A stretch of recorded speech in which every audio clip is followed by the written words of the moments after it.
ज्ञानग्रहणाची आस असणाऱ्या सगळ्यांना माझा नमस्कार. मंडळी, अर्चना कापरे या आपल्या यूट्यूब चॅनलवरील मखमली मोरपीस या शृंखलेतील समीर नेर्लेकर लिखित पेबल्स या कथा वाचनाच्या सदरामध्ये मी आपलं मनापासून स्वागत करते. मंडळी, ऐकूयात आजची कथा ढोल. गॅलरीच्या कठड्यावर ठेवलेल्या चहाच्या कपातील द्रवाच्या पृष्ठभागावर तरंग उमटताना दिसतोय. दृष्टीपलीकडे दूर कुठेतरी मिरवणुकीचे ढोल वाजवले जात आहेत. त्या आवाजाचे हादरे इथपर्यंत जाणवत आहेत. माझ्या समोरच्या खुर्चीत एक परिचित बसलेत. त्यांच्या ऑफिसमध्ये घडत असलेल्या घडामोडींविषयी ते सांगतायत. त्यांचा एक कनिष्ठ सहकारी त्यांना मागे टाकून त्यांच्याच विभागाचा प्रमुख बनलाय. ज्या खुर्चीवर त्यांचा अधिकार होता ती खुर्ची कंपनीत काल परवा आलेला एक मुलगा बळकावून बसलाय, याची खंत परिचितांनी व्यक्त केली आहे. मिरवणूक आता चौकापर्यंत येऊन पोचली आहे. त्याच्या आवाजाने संपूर्ण परिसर व्यापून टाकलाय. अवाढव्य आकाराचे ढोल अंगाला बांधून पारंपरिक पोशाखातील तरुण तरुणी लयबद्ध पद्धतीने ढोल वाजवत आहेत. ठराविक कालांतराने होणाऱ्या ढोलावरील काठीच्या आघाताने निर्माण होणारी कंपने खिडकीची, तावदाने आणि शरीराच्या अवयवांनाही हादरे देत आहेत. ढोलाचा आवाज हा नेमका कशाचा आवाज आहे? काठीचा की चामड्याचा? तो ढोलाच्या आत असलेल्या बंदिस्त निर्वात पोकळीचा आवाज आहे.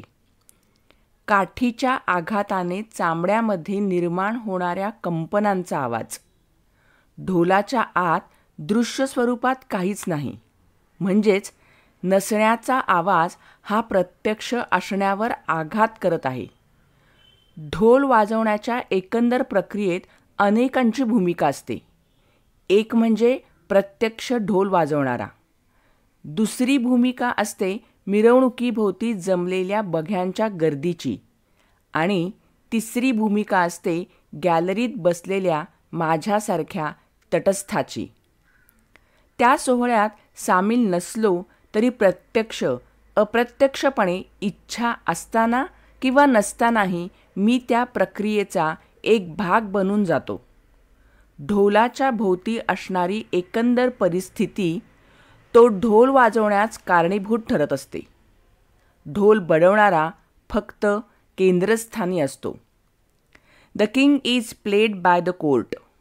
नाटकाच्या रंगमंचावर राजाचं पात्र हे जरी मुख्य असलं तरी ते पात्र रंगवण्यात दरबारातील इतर पात्रांची भूमिका राजाच्या भूमिकेपेक्षाही जास्त महत्त्वाची असते.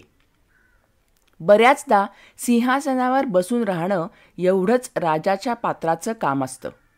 पण तरीही तो केंद्रस्थानी असतो, कारण रंगमंचावरील सर्व घटकांनी मिळून त्याला केंद्रस्थानी आणलेलं असतं. एखादा घटक प्रकाशझोतात येण्यासाठी अंधारातील घटकांची भूमिका जास्त महत्त्वाची असते.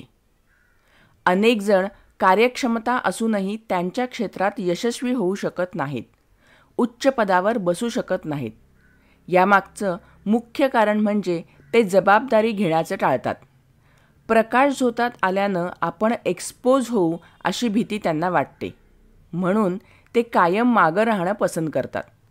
पुढे येऊन जबाबदारी घेतल्याशिवाय कोणतंही पद मिळत नसतं.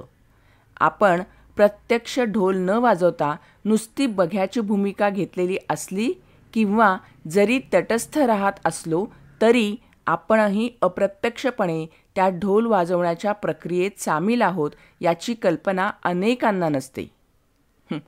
मग मिरवून घेण्याची हौसच असेल तर स्वतः पुढे होऊन ढोल अंगाला बांधून घेण्यास काय हरकत आहे?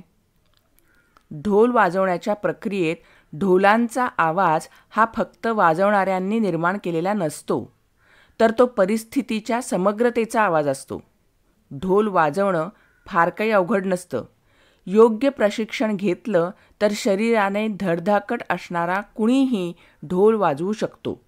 फक्त गरज असते ती पुढं येऊन ढोल अंगाला बांधून घेण्याची. एकदा का जबाबदारीचा ढोल अंगाला बांधून घेतला की मग करण्यासारखं काहीच उरत नाही. भोवतालची परिस्थितीच ढोल वाजवायला शिकवतेही आणि तो बडवत राहायला प्रवृत्तही करत राहते. मंडळी, आजचा हा जर व्हिडिओ तुम्हाला आवडला असेल तर याला लाईक करा. तुम्ही तुमचे मित्रमंडळी, आप्तस्वकीय, नातेवाईक या सगळ्यांना हा व्हिडिओ नक्की शेअर कराल अशी माझी खात्री आहे. आणि आत्तापर्यंत अर्चना कापरे या आपल्या यूट्यूब चॅनलला जर तुम्ही सबस्क्राईब केलं नसेल तर लगेच सबस्क्राईब करा. पुन्हा भेटूयात पुढच्या मंगळवारी. तोपर्यंत विद्यार्थी बनून जिज्ञासेने आजूबाजूच्या वातावरणातून टिपत राहा आणि शिकत राहा. धन्यवाद.